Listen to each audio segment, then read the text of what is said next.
আসসালামু আলাইকুম রহমতুল্লাহ। শুক্রবার আইব আর পাগলামি দেখা যাইব না, এটা কি হতে পারে? শুক্রবার মানে পাগলামি ডে, পাগলের উস্কানি। মোদিরে মারবে, যোগীরে মারবে, ভারতরে মারবে, আরএসএসরে মারবে, হিন্দুদের মারবে, এইসব হলো বক্তব্য। এইসব পাগল ছাগলগুলো কই থেকে আসে বলার কঠিন। মানে শুভেন্দু অধিকারীর আম পাঠায়, আবার আর একজনরে আম পাঠায়, 1100 কেজি আম পাঠায় ভারতে। মানে এই পাগলগুলোর হাতে ক্যামেরাম্যানরা কেনই বা যায়? এরা সাংবাদিকরা, গণমাধ্যম এদেরকে কেনই বা এড়িয়ে চলে না, আমার বুঝতে কষ্ট হয়। সে কারে কারে মারবে একটু দেখেন তো।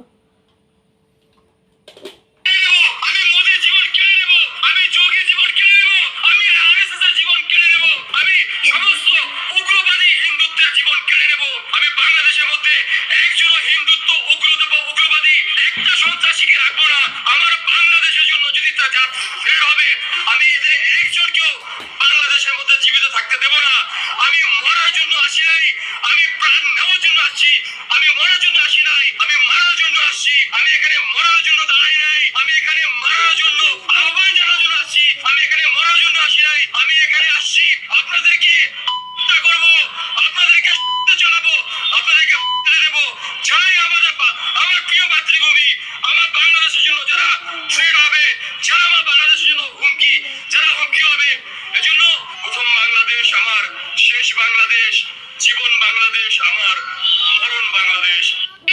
আমি মোদির জীবন কেড়ে নেব, আমি যোগীর জীবন কেড়ে নেব, আমি আরএসএসের জীবন কেড়ে। হ্যাঁ, ও মোদির জীবন কেড়ে নেবে, ও যোগীর জীবন কেড়ে নেবে, ও ভারতের জীবন কেড়ে নেবে, ও আরএসএসের জীবন কেড়ে নেবে। সে মরার জন্য আসেনি, মারতে এসেছে। সে হিন্দুদেরকে হত্যা করবে, হিন্দুত্ববাদী শেষ করবে।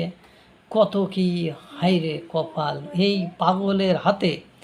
এই যে গণমাধ্যম, কেন যে সংবাদের মাধ্যমগুলো এরা তুলে দেয়, এদের রাতারাতি কেন বা গ্রেপ্তার করে না, আমার বুঝতে বড় মানে কষ্ট হয়।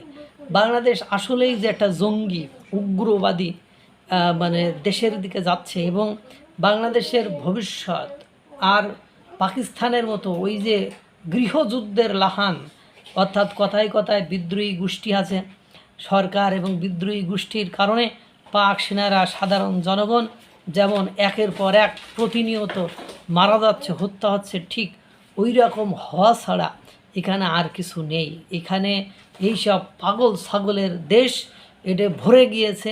এই পাগল ছাগলকে ওই যে মাহিয়া একটা কথা বলেছিল, এই সন্ত্রাসীদেরকে মাটির নিচে চাপা দিয়ে রেখেছিল শেখ হাসিনা। এই পাগলগুলো শেখ হাসিনা চলে যাওয়ার পরে তাদের উত্থান হয়েছে, এবং দেশটাকে রসাতলে না যাওয়া পর্যন্ত এরা থামবে বলে মনে হয় না। আল্লাহ তাআলা সকলকে ভালো রাখুক, সুস্থ রাখুক। আসসালামু আলাইকুম রহমতুল্লাহ।